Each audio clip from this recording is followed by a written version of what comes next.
If the world were like a Sleep Number mattress, everything would adapt for your comfort. Because as your life changes and your body changes, Sleep Number mattresses adapt and shift to give you personalized comfort night after night. And now everything's on sale during our Memorial Day event. Save up to $1,200 on mattresses for a limited time. To experience a whole new world of comfort, visit a Sleep Number store or go to sleepnumber.com. Sleep Number, to a good life sleep. It's time for the Larry H. Miller Utah Summer Games at Southern Utah University in Cedar City. Register today to participate in the 40th anniversary season of a Utah sports tradition at utahsummergames.org. Participate in over 50 sports around the state. Then plan to join the opening ceremonies Friday, June 5th, presented by State Bank of Southern Utah. Register today to participate in the 40th anniversary season of the Larry H. Miller Utah Summer Games. It's time to get your morning started with the news you need to know. News update. This is what's trending with DJ and PK. Hashtag NHL. Taves swings it to his right. Cale Makar doesn't take the shot. Now he does. He scores! Oh, Cale! That's two here in the third. And the Avs, in a playoff game, have put up 8 goals. Number 8 makes it 8-6 Colorado. I believe so much in this group and the guys that we have, and the character and guys that love coming to the rink and getting better every single day. And it's so fun to come to the rink with these guys. So, excited about the future. We're only going to get better. This sucks, but we'll learn from it. We'll break it down, and next time we're in this situation next year, we'll get over the hump. There is Clayton Keller, the captain. The Utah Mammoth out of the playoffs after Friday night's loss. They were up 2-1 in the series. They lost the last 3 games. They never led in Game 6. Of the 4 losses, that was the most decisive, no doubt about that. So now they got to learn from it. Management's got like $14 million in cap room. What are they going to do to get better? Obviously, some of that is these guys getting better. Their first playoff series as a group. Individual guys have it. So the arrow is up. Sucks right now. How much better can they be next year? I think it really shows that these results this year are pretty consistent. I guess we want to use the word real. I don't know about imaginary results. But the point is they were in the middle of the league in the regular season. They played another team in the middle of the league, and they lost a competitive series. This is a team in the middle of the league. That's awesome because they were at the bottom of the league. Now, how do you get among the top 8 or 10 teams, right? The top 8 teams all had 100-point seasons. Can you get there in advance? It's a tough division. As Dallas found out, you can get there and still not advance. They had a 100-point season. They're out in the first round also because they played Minnesota, another 100-win team. It is a difficult division, so they're going to have to get better. These teams might slide a little bit, but it's not like all 3 of these teams are coming back to them. No way. It's not happening. So whether it's the individual guys like Clayton Keller talks about getting better, or it's management making the right decision to go get the right guys and plug them in with that cap room, whether it's free agency or it's a trade and they take on salary, the task is clear now. As for Vegas, they go on and play Anaheim tonight, Game 1 on ESPN. That follows Philadelphia and Carolina. Carolina's up 1-0 in that second-round series. They shut out Philly on Saturday. The Sunday games were wild. The Montreal Canadiens get just 9 shots. That's about a third of what you should get in a game. But 2 of them went in, and they beat Tampa Bay 2-1 to win Game 7 and advance to the second round. And even crazier, Colorado, the best team in the league, most points, scored the most goals, gave up the fewest goals. I guess we shouldn't be excited that they scored a bunch of goals, although 9 is an outrageous number. But they gave up 6. Colorado was up 3-0, blew the lead, trailed 5-4, and came back to win 9-6. One of the highest scoring games in the NHL ever, and there have only been a couple of them like this in the last 30 years. Colorado wins a game that was later described by the coach as helter-skelter, which that always gives me flashbacks to a book I read when I was in high school on the Manson family. That'll freak you out. Go ahead and read that book. Yikes. Helter-skelter win, PK. 9-6. You like offense, there it is. Yeah, I checked out, DJ. Hockey's over. I was watching basketball. Well, then let's get to it. The NBA, DJ and PK. Hashtag NBA. Mitchell double team, bounce left side, Strus. 3. Dagger! That should be. Max Strus delivers the knockout punch. 112.98 with a minute and a half to go. Looking inside for JD. Made the catch and knocked it down. Soft finish for Jalen Duren. He has 11 to go with all those rebounds.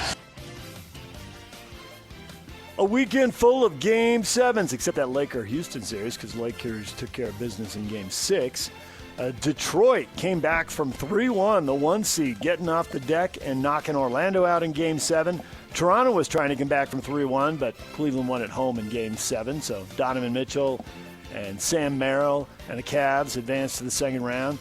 And the shocker, Philly goes to Boston, wins on the road in a Game 7, completes a comeback from 3-1. Embiid and Philly, I guess they never would have been the 7th seed if Embiid had only played more than the 38 games he played in, but they are the 7th seed, and they are on to the second round. Can they make a conference final? That has been the quest in Philly.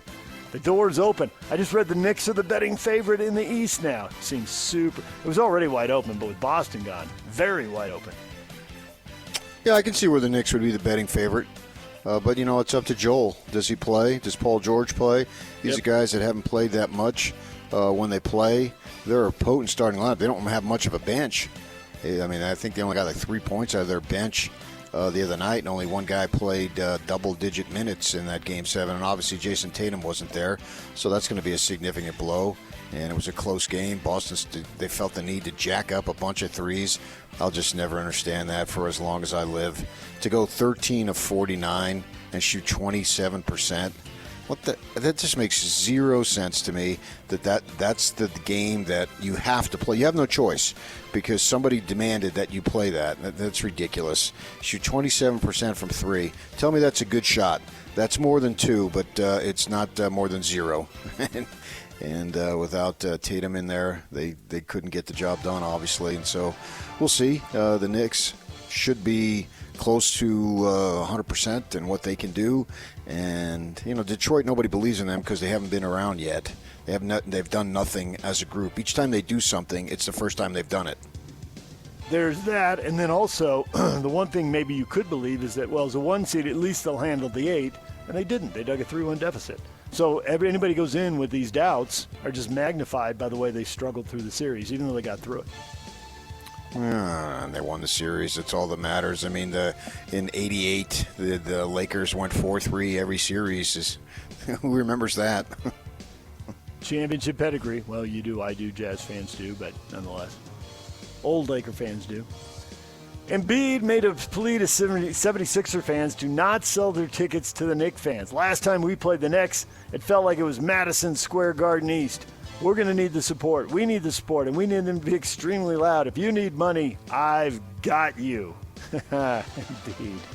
This should be the Jersey series, right? This is North Jersey versus South Jersey in your world. Knicks and Sixers. Oh, yeah, for sure, across the state line, which is in Philadelphia, it's like a mile away, and New York, it's 2 miles away. So, yeah, absolutely. This will be that particular state will root them. It's really the only state that claims New York and Philadelphia. Connecticut doesn't. Yep. And the Delaware doesn't, or whatever state you got down the southern. Maryland doesn't, but the state of New Jersey does claim both of them. So yeah, they'll be, and they're distinct markets too, distinct fan bases, even though it's in the same state, separated by only 2 hours. DJ and PK. #NFL. The quarterback news around the NBA. Fernando Mendoza, now a member of the Raiders, working out with them this weekend. Did a lot of work with the shotgun in college, so now he's under center in the pros. The Colts declined to pick up Anthony Richardson's fifth-year option, as the former first-round pick is seeking a fresh start with another team, having been cleared to seek a trade elsewhere. He and his agent are looking around. And Patrick Mahomes on track to participate in the first set of OTAs as he comes back from an ACL injury, also the LCL, so 2 knee ligaments. But he's rebuilt and ready to go. Andy Reid, he's in a good position to be able to do some things. He's in a position where he can do everything, I think. Oh, they didn't need to do everything now. And I told you 3 years ago that Richardson wasn't an NFL starting quarterback, nor he'll ever be one. He can be one, but he's not going to win. And that is probably the market he'll find. Teams looking for depth, teams looking to put in some package to run the ball, but it'd be surprising. We'll see where he lands. DJ and PK. Hashtag college football. Money, money, money. The Big Ten distributing $1.37 billion to its 18 members. That's an increase of nearly $500 million. 16 of the teams split that. They're fully vested and get a full share, although it does get tweaked a little bit even in that group because of college football participation. And then Oregon and Washington are receiving half shares. But that is just a pile of money, PK, and it only figures to go up. Okay, yeah, it's a pile of money. I mean, Yep. This is brand new news for Ohio State. They've been getting a pile of money forever. Texas Tech quarterback Brendan Sorsby has retained high-profile lawyer Jeffrey Kessler to try to regain his college eligibility. His hopes pinned to negotiating a suspension with the NCAA versus being declared ineligible. If he's declared ineligible, he's expected to apply for the NFL's supplemental draft this summer. DJ and PK. Hashtag Major League Baseball. 0-2, fly ball left field. There it goes. Way back and gone. On an 0-2 pitch, Spencer Torkelson got a slider over the plate, and he did not miss. 2-0 Tigers in the fifth. 0-2 pitch by Messick, lefty on lefty. This hit to right field. This is hit well. Way back, DeLauder at the track, and that one is gone, and the A's go back-to-back. First Geloff, and now Soderstrom. And 3 long balls for the A's today. And the A's take a 3-1 lead. The A's over 500, getting powered by multiple people, including Nick Kurtz, who's now walked in 20 consecutive games, 2 short of the Major League record. Can you imagine having the patience to stand up there in PK and having a good enough eye? And I guess being a good enough batter that they're nibbling at the edges and all that stuff. They're not just going to throw strikes because they're afraid of his bat. They're walking in 20 games in a row. Who has heard of such a thing? Barry Bonds.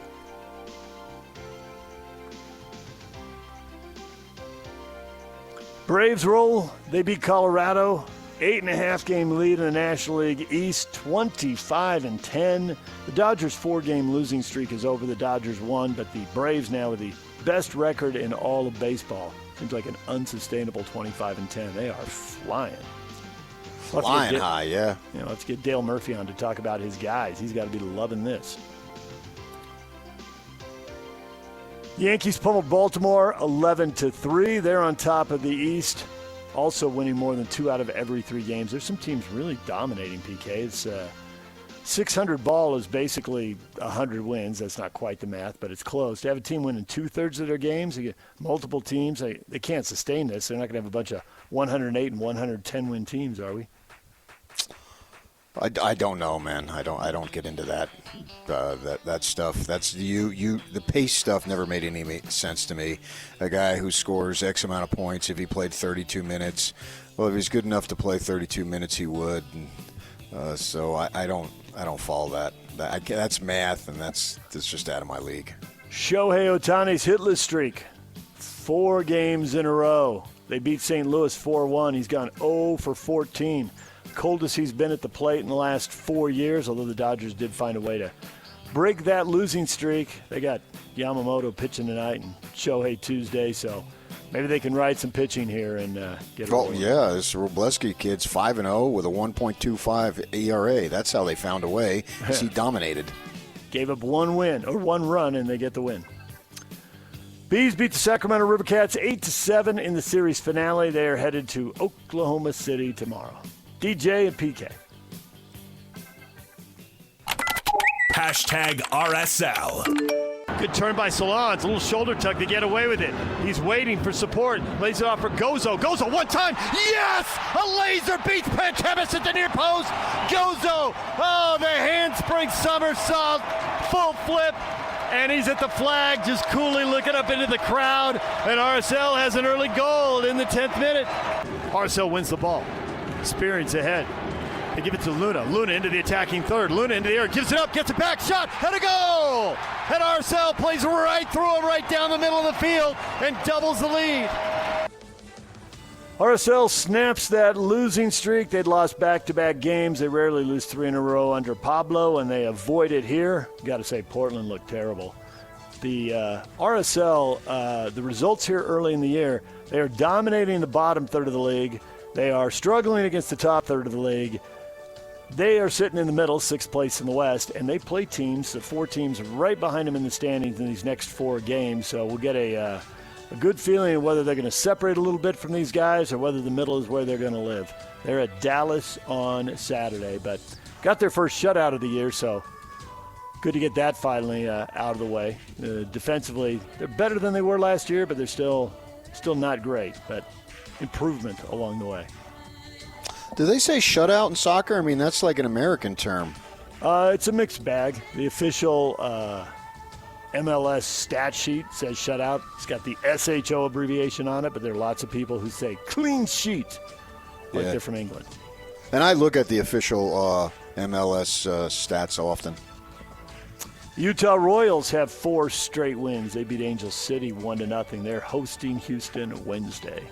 Break them up. DJ do you do and Royals PK. games? Do you do Royals games? I do not. Oh, I think you should. I used to. They got a lot of overlapping this year. It wouldn't really be possible. There's a surprising number of conflicts. Well, not Wednesday. Nope, not Wednesday. DJ and PK. #golf. Cameron Young, wire to wire, is the champion at the Cadillac Championship in Miami. A dominant performance, PK. You don't usually see people blow the field out like that. Yeah, he's hot this year. Is he going to be emerging as one of the guys who can go out there and challenge Scheffler and McIlroy? We shall see. So far he's been very, very good. He's a Catholic, went to Mass before the Masters on Sunday, as you know. I did not know that. You did not know that? Man, they made a big deal about that. Somehow it escaped me. Cameron Young, 6-shot win over Scotty Scheffler, and Scheffler's now finished second in 3 tournaments in a row. When will he get back to the top spot? Yeah, Young called a penalty on himself. The ball moved an inch. Yeah. He had the rules guy come over, and now he's being viewed as a man of high integrity. You think the other pros are around the clubhouse going, we had a 6-shot lead. It's easy to call it then. Oh, look at you, cynical against the Catholics. Look at you go. All right, there are the headlines. That's what's trending. It's brought to you by Shamrock Plumbing. There's no job too big or too small. Get the personal touch with Shamrock Plumbing. Steve Cleveland, former BYU basketball coach, will join us. We'll talk NBA playoffs with him at 8 o'clock. Mike Fulta, Utah Mammoth radio voice for SCG Media, coming up at 8:30 to put a wrap on the season. That's all ahead. The question of the day, Mammoth fan. We did miss one big story, though. And which story is that? Oh, the Kentucky Derby. Yes, the Derby. Millions parking themselves in front of that. And from worst to first, PK, what a rally. That was an unbelievable race, unbelievable horse. The lady, what's her name, Duvall, who won it, first woman trainer. And to watch her coming down the stretch was purely a thing of joy. And it was a lot of fun to watch. The camera was on her, reaching over the pole where she was standing and banging her feet against it, and her feet were off the ground. That was a moment. It's why it took me back to my childhood, took me back to my time with my parents and all. And I know for most folks out here it doesn't mean much, and it doesn't mean as near as much as it used to be to me. I used to be eyeball deep in it. I'm not anymore. But that was just a phenomenal race and a phenomenal run, and it's really fun to see that lady have that opportunity. Golden Tempo with the win. Now the dream. Are there more Triple Crown titles out there for Golden Tempo? I would think no, but Renegade and a Selly, a 71 long shot. You like your 71 long shot? Yeah, yeah. That came into show. Yeah, that was impressive. I would think that's a one and done, but we'll find out in a couple weeks, and maybe we can have something special. It'd be fun to see if her horse ended up getting it in several weeks next month. I can only imagine what I thought she was going to throw up the way she was celebrating, and it looked like. And I can only imagine if that were the case going forward. I would love to see it. All right, when we come back, Utah Mammoth fans putting a wrap on the season, evaluating the 2025-2026 campaign. That's the question of the day. We're getting to that next. Stay with us. 3, 2, 1. This is Scotty G and Coach Tim LeCoux. The head coach of the University of Utah, Alex Jensen, kind enough to hang out with us. I knew there's not any one person or one thing to blame, but the decline with the basketball at the University of Utah, I knew it had gone down. We played 4 top 10 teams at home, and we played Arizona was number 1 in the country, and the place was half full. And I remember walking out, and it was the first time I got pissed off because things had just slid, and it's everything. There's just a disconnect, I think, through the community. I can't count how many people that came up and said, yeah, we've had tickets, or we used to have tickets. Everybody remembers going to a camp when they were young, and they have memories of a game and stuff. It takes a while to build. The connection's been lost. And it doesn't help that the team changes as much as it does every year. I'd love to have the continuity, but that's just not with the rules the way they are now. It's not the world we live in. Catch Scotty G and Coach weekdays from 10 to 2. Presented by Mountain Land Supply on 97.5, the KSL Sports Zone. If the world were like a Sleep Number mattress, everything would adapt for your comfort. Because as your life changes and your body changes, Sleep Number mattresses adapt and shift to give you personalized comfort night after night. And now everything's on sale during our Memorial Day event. Save up to $1,200 on mattresses for a limited time. To experience a whole new world of comfort, visit a Sleep Number store or go to sleepnumber.com. Sleep Number, to a good life sleep. KSL Sports Zone and Beehive Meals are honoring people that impact youth sports in our communities. Nominate the youth sports volunteer for the Beehive Meals Hero of the Week at KSLSports.com/contest. And listen every Thursday afternoon to Jake and Ben for the winner. It's the Beehive Meals Hero of the Week. Question of the morning. It's all over for the Mammoth, knocked out of the playoffs. So, with the season complete, what is your evaluation of the just completed Mammoth campaign? Ryan, exciting season. Lots of goals achieved. Enjoy it. Then get back to work. Big roster decisions with prospects coming and a handful of free agents, as well as a couple guys who may be done. Need more from Dursey and Tanev if they're going to stick around. Yeah. Ironically, there wasn't enough goals. There never are, right? Unless you've got the cup at the end and you're everybody's getting their day in the sun with it. Yep, there weren't enough. Well, they've established a level now, and there's no turning back with this group. And anything that will be underneath or not as good would be a disappointment, which is only a first-round exit, so we're not asking for that much going forward. If this is simply the bar, what we are asking for, though, is the bar being raised. That's the thing. If this is the bar, they should be able to achieve this a bunch of times. But I think that, as with anything, you want more. Whatever bar you have cleared, you want more, and they will want more. And we'll see what the changes are to be able to get more. We've been hearing about these guys coming up, and are they going to come up now being next season, not now literally, but now being the 26-27 season, and what do these youngsters add? It's sort of like this is the only sport that you can compare it to specifically with the baseball. I know you got it in soccer too, to an extent, but we've got guys on the farm, as they say in baseball, and when are they ready? And we're tracking them. And how much will they be able to add? And Locke talks about how rookies in the NBA don't really help you win games unless you're so extremely special, and those guys are rare breeds. We understand that. So how much seasoning do you need the new guys? And what does Armstrong decide? they do need seasoning. Everybody does. But, man, we're on the cusp. We can get this. We can advance a round or two next season. Do they make some trades and do they make some signings? It's going to be fascinating to see how it develops. Decisions on veterans: Alexander Kerfoot, Kevin Stenland, Kyler Yamamoto, Barrett Hayton, all pending free agents. And I think Barrett Hayton is restricted. I think the other guys are unrestricted. So decisions on all these guys, PK, and some of them a little trickier to make. Kerfoot missed a bunch of the season with health injuries. Maybe that makes the market softer and they can get him a better price, so they want him. Or maybe because he's in his 30s, he's got injuries and they got younger guys they want to try, or maybe somebody they want to acquire from around the league. I guess this is why they pay Bill the big money, right? Sort this out. Yeah, I mean, every team has this.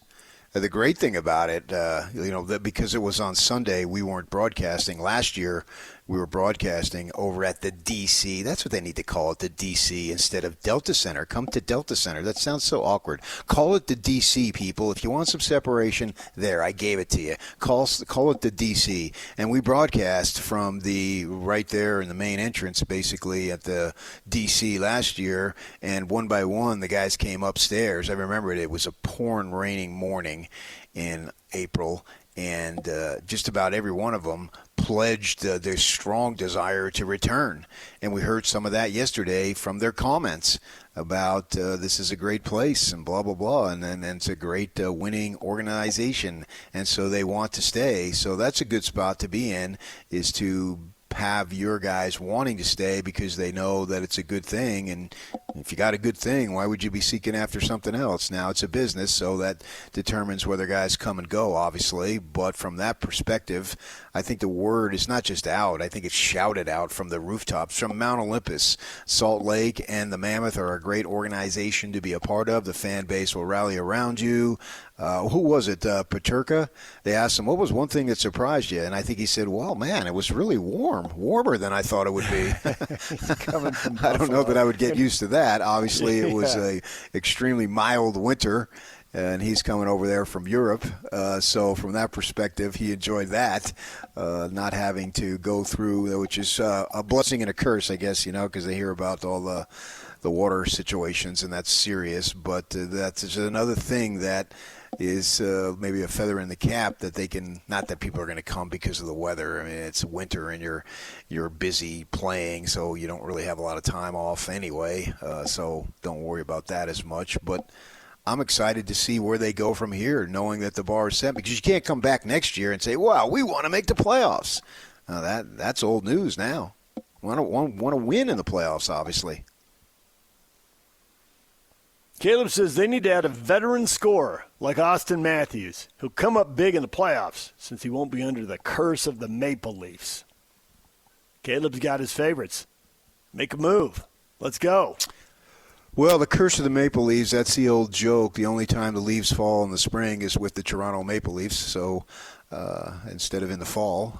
So we'll see who's available and who wants to come. Who do they want to come? That's the thing, too, is if they are such in a good position that people say they are, that maybe you have people who want to join you rather than, Kevin O'Connor used to talk, and we're always going to compare it to the Jazz for the next few years, how you had to overpay to get free agents to come here, right? And that one summer that they did that with Okur and Boozer, right, gave them a lot of money to come here, and they were very good players for the Jazz, and they had some winning seasons and some good times with those guys.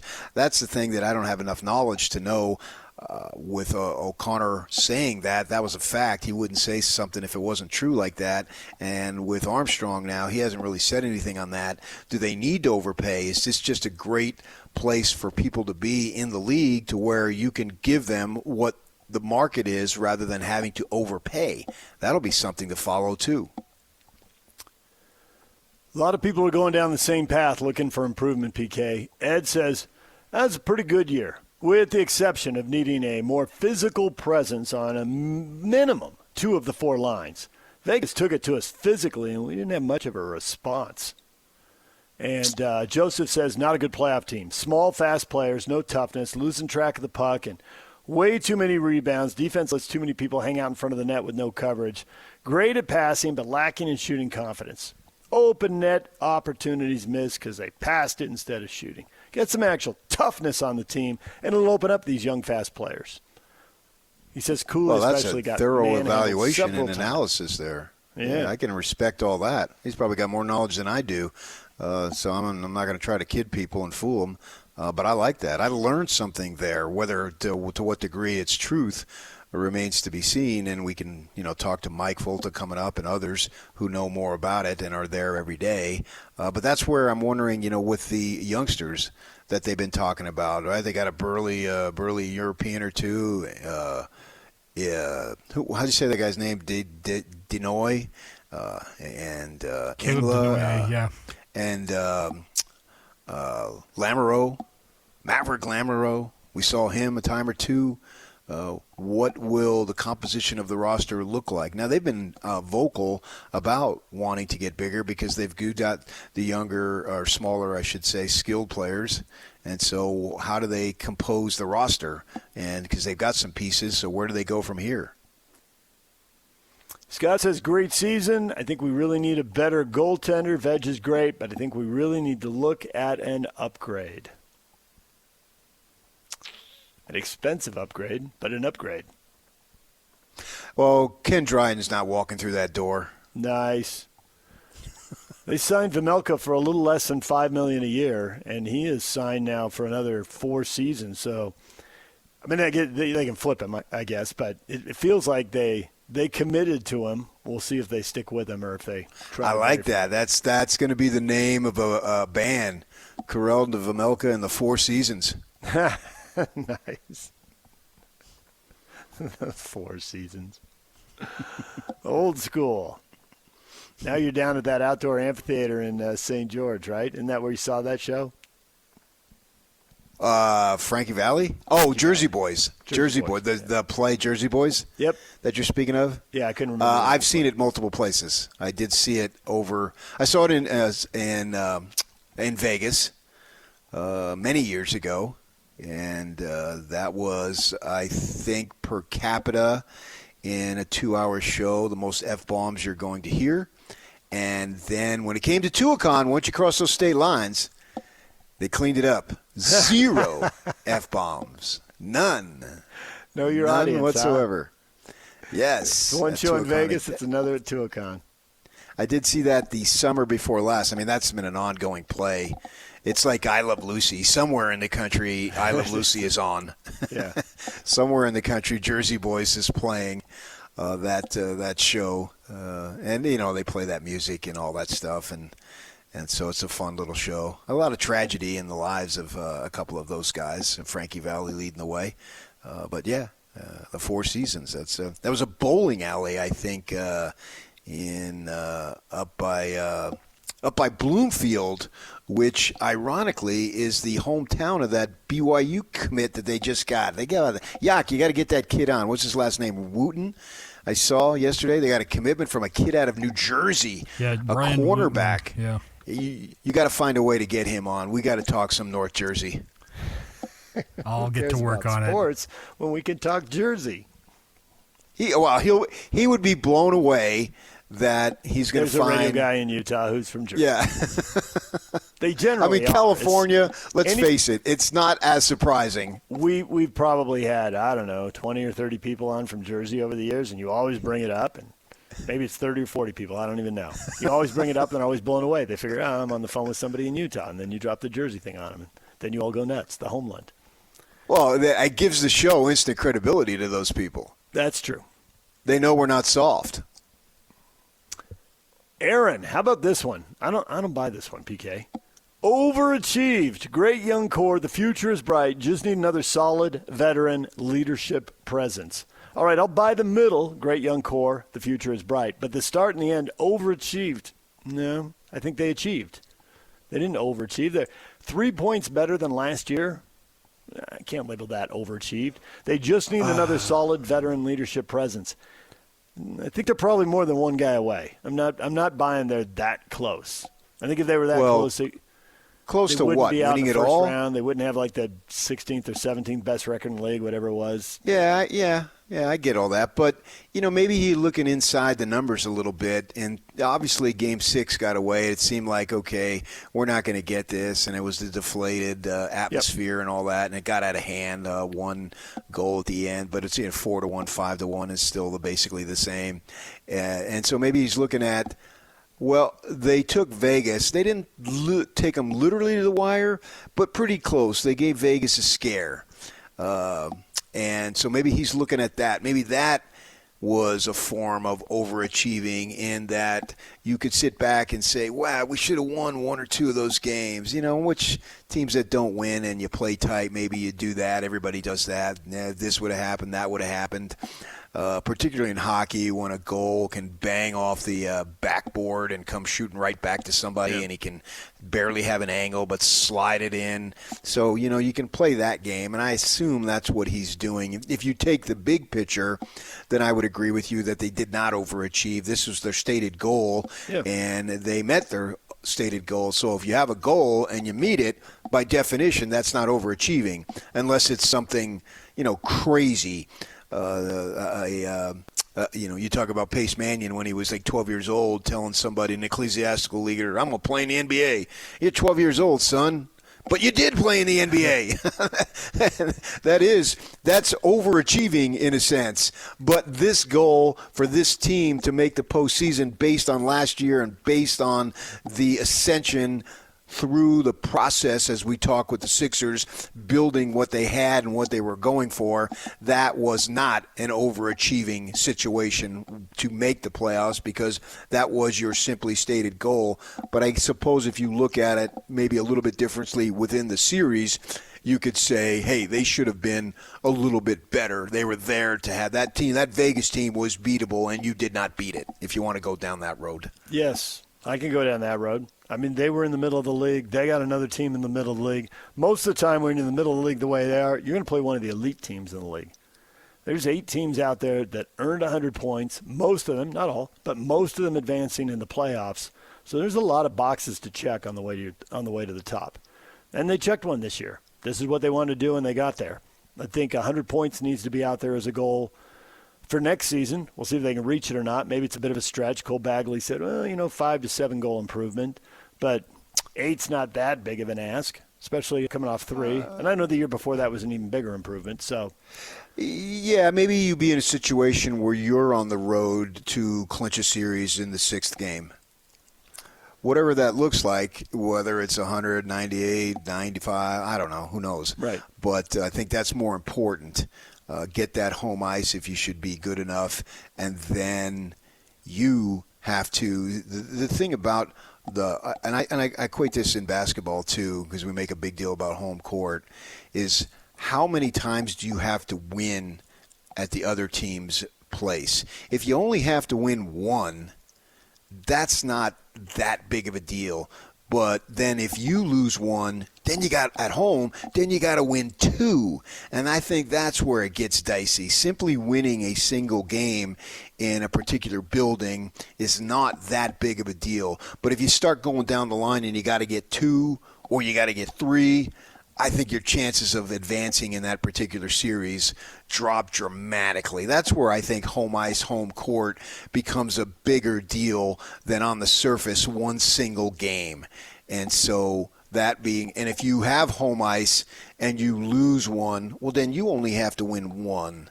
And you should be able, if you have home ice, home court, you should, the way I look at it, not automatically, but it shouldn't be a big deal to win 1 single game away from home. And so maybe put themselves in a position to where if that's the case, then they only have to win 1, because then you got the home ice back, where if you win that 1, that means the other team has to win 2 in your building, and that gets harder. Here's a good one from Nathan Harris. It says, hold on.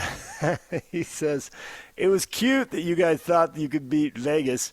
Karma came calling for the jersey swap publicity stunt. So I checked on Nathan to see if we're getting something from Vegas. Nathan lives in Mesquite, grew up in, wait for it, Benyon. I don't even know where that is. That's essentially Taylorsville, Benyon. It is? It's in our area, huh? It is. I've never heard that. So he grew up here, but he's in Mesquite now, and he's not having any of this Utah Mammoth stuff. He is clearly about the Vegas Golden Knights in Mesquite. Oh, well, if you are from Mesquite or have lived in Mesquite for a long time, I suppose, and they had a hockey team 8 years before you had yours, that makes sense. More people banging on Utah. Jason, they showed they are a Utah team by not advancing past the first round. It's the Utah way. Well, he's got a compared to what? Here. The Jazz? He's a Ute from Orem. How about that? That's an unusual combination. Well, yeah, right. He's conflicted as a human being right there. At a core level. You don't ever see me living in Tucson, do you? Nice. Don posts Larry David with his pretty good. So he liked the year. Put a bow on it with that. Pretty good. Well, it was a fun season. A lot of fun times. And ultimately, to me, that's what I look at. Did I have fun? If I'm a fan of a particular team or sport, did I have fun this season watching them? And if I had an opportunity or was fortunate enough to go to a game or two, but when I watched television, did I have fun? Did I have fun talking about it with my family, with my friends? Did I fortunate enough to maybe to afford to buy some gear? If you had fun, as I equate sports to entertainment and going to a movie, if I went to see the Michael Jackson thing last week and 2 weeks ago now, and that was fun. I had fun. And it didn't include this about his life. It didn't include that. I don't care. I wasn't looking for an accurate description of his life completely from A to Z. I was looking to kill a couple hours on a Thursday afternoon and stuff my face with popcorn and drink Coke Zero and enjoy some Michael Jackson music, which I did when I was younger. Yeah, we're in a different area now. For a documentary, especially for someone whose life was so public, in an area when there's tons of audio and video, right? We're not digging somebody up from the early 1900s to the 1800s or whatever. A bunch of us lived a big chunk of that story. It's not what a movie's for. If you want that documentary, Michael Jackson, you could get the MJ treatment again. Michael Jordan, same thing. There's tons of audio and video. Do a 10-part documentary. If you want to tell all the stories and the side stories and the stories within the stories, go do a 10-part documentary. We get time for it. You can stream it, and people would watch that. I just wanted to watch the good times. It ended like in 1984. That was good enough for me, man. I came out of there singing, and I had a great time. That's all that matters. That's the way I view sports. If you had a great time with the Mammoth, that's good enough in my mind. That's plenty good enough. You can't possibly cut Michael Jackson's life down to an hour and a half or 2 hours. No chance. You've got to leave stuff out. Going in, they left stuff out. Right. I mean, I was curious on the Brooke Shields thing, and that never really got explained, and I would have liked to have known it. Stay tuned for that 10-part documentary. It worked for Michael Jordan. It'll work for Michael Jackson. We'll all watch it. I bet we will. All right, DJ and PK, NBA playoffs coming up top of the hour. We will talk with Steve Cleveland. More hockey coming up with Mike Fulta at 8:30 right here on The Zone. They've been doing it for a while. This is Jake Scott and Ben Anderson. I can't believe I'm saying this, but are we experiencing the most uninteresting NBA playoff we've had for a while? Oklahoma City's great. San Antonio looks to be pretty good. Everybody else sucks. I don't think San Antonio's as good as Oklahoma City. I think it might be even a one-sided West, which seems crazy, but whoever comes out of the East is going to get trounced by whoever comes out of the West. The only series I think anyone's truly waiting for now in the playoffs is Spurs Thunder, and that's going to come in the conference finals, and that's going to be viewed as essentially the finals because whoever wins that's going to get the championship. So I think everybody's waiting for that. Catch Jake and Ben afternoons from 2 to 6 on 97.5, the KSL Sports Zone. If the world were like a Sleep Number mattress, everything would adapt for your comfort. Because as your life changes and your body changes, Sleep Number mattresses adapt and shift to give you personalized comfort night after night. And now everything's on sale during our Memorial Day event. Save up to $1,200 on mattresses for a limited time. To experience a whole new world of comfort, visit a Sleep Number store or go to sleepnumber.com. Sleep Number, to a good life sleep. In a world hungry for change, nonprofit impact matters more than ever. Yet you're asked to do more with less. What if you could do more with more?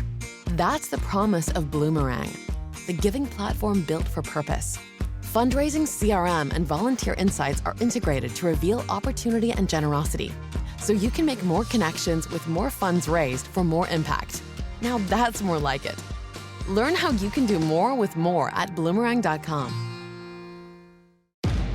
Make game day yours. Tickets, food and drinks, stats, and streaming. Everything you need is in the Utah Mammoth app. Download today and make game night easy. Download on both Android and iPhone. Tusk Top. Join Scotty G and the coach, Tim Lacombe, at Minky Couture in Layton Thursday from 10 till 2. Shop now for Mother's Day deals and get 50% off any regularly priced blanket with the code ZONE50. Got another question up on our Facebook page.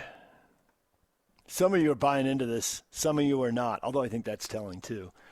The Cavaliers beat Toronto in Game 7. Cleveland nearly blew a 3-1 lead in that series. That would have been another playoff disappointment for the Cavs. But they pull out Game 7, so they move on to the second round to face a Detroit team that also needed 7 games to get past Orlando.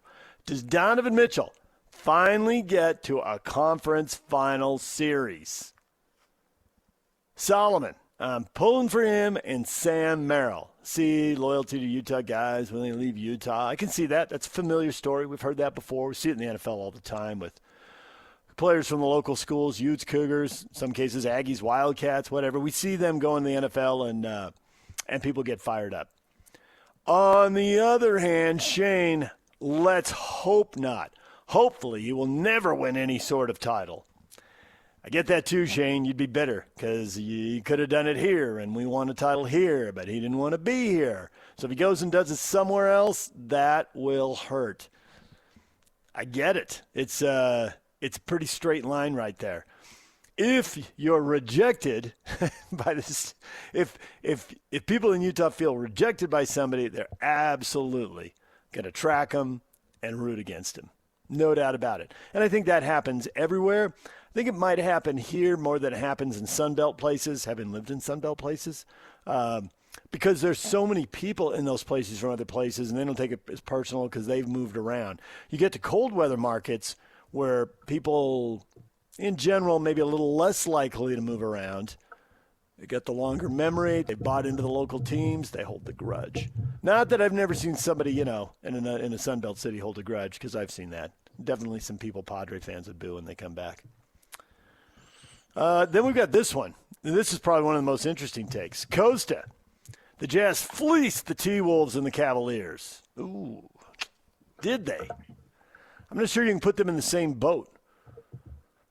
I think it's a little easier to look at Cleveland right now and say, yeah, we got over on you. But it's even hard to say that because the Jazz haven't accomplished anything with the players they've gotten. They've spent 4 years tanking. So to say they fleeced them, yes, if the stuff that they traded for, if they go to the playoffs next year and if they were able to win a series or two and Markkanen is producing big time and he's healthy and he's playing and he's producing big time, then it's easier to make that statement. And you can track the draft picks, right? And let's see what they do. And assuming that Kessler stays and he signs this summer, but aware that money could mess it up. I don't think it will, but it could. And at what level does he produce, assuming he stays?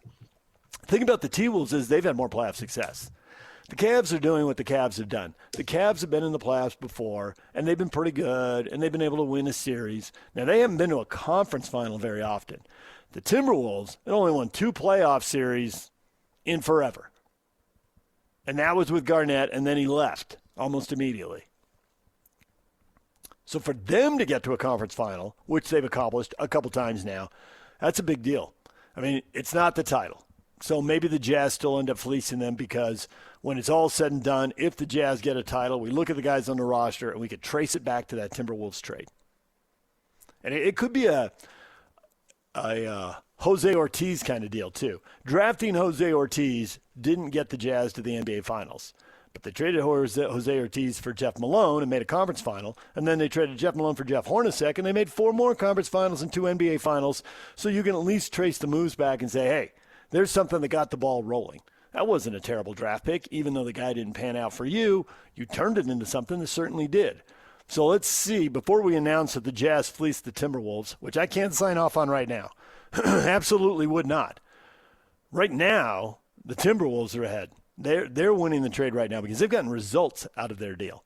Now the Jazz may. They've been tanking on purpose for 4 years. Maybe next year, the next 2 or 3 years look very different.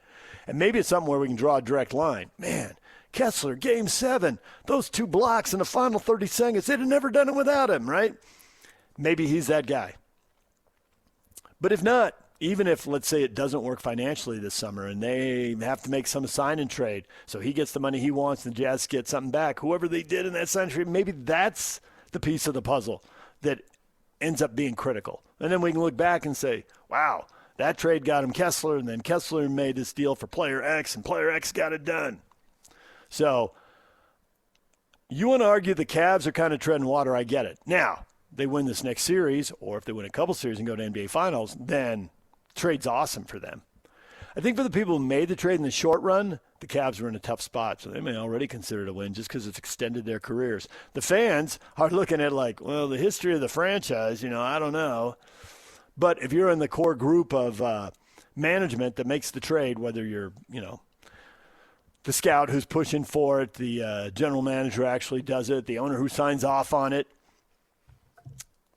GMs make a big trade and extend their runway. That's a win right there. I think for the T-Wolves, it's definitely a win. Absolutely for the Timberwolves. Man, 2 conference finals for where that team was, and they're in a market. They've got the NFL, the NBA, Major League Baseball, NHL hockey. I mean, the T-Wolves have to win in advance. The Wild are winning a great series. That's a huge hockey state, and Minnesota's beating Dallas in probably the best matchup in the first round. They got to win in advance just to be a part of the sports scene. Otherwise, you're the 3rd, 4th most popular team. Whatever. I mean, the NFL's the big dog. It's a hockey state. And Minnesota is one of those cold weather places. You can get outdoors and enjoy baseball in the summer. It's got a little mad. I mean, the T-Wolves are fighting an uphill fight there. So, all right, we'll have more on that. We'll run that by Steve Cleveland maybe next. He joins us next. We talk NBA playoffs with him, and then the Mammoth. Analyze the season with Mike Fulta. What does he think? Where do they go from here? What are the most likely moves? We'll talk with Mike at 8:30. Steve Cleveland's next. Stay with us. If the world were like a Sleep Number mattress, everything would adapt for your comfort. Because as your life changes and your body changes, Sleep Number mattresses adapt and shift to give you personalized comfort night after night. And now everything's on sale during our Memorial Day event. Save up to $1,200 on mattresses for a limited time. To experience a whole new world of comfort, visit a Sleep Number store or go to sleepnumber.com. Sleep Number, to a good life sleep. Make game day yours. Tickets, food and drinks, stats, and streaming. Everything you need is in the Utah Mammoth app. Download today and make game night easy. Download on both Android and iPhone. Tusk Top.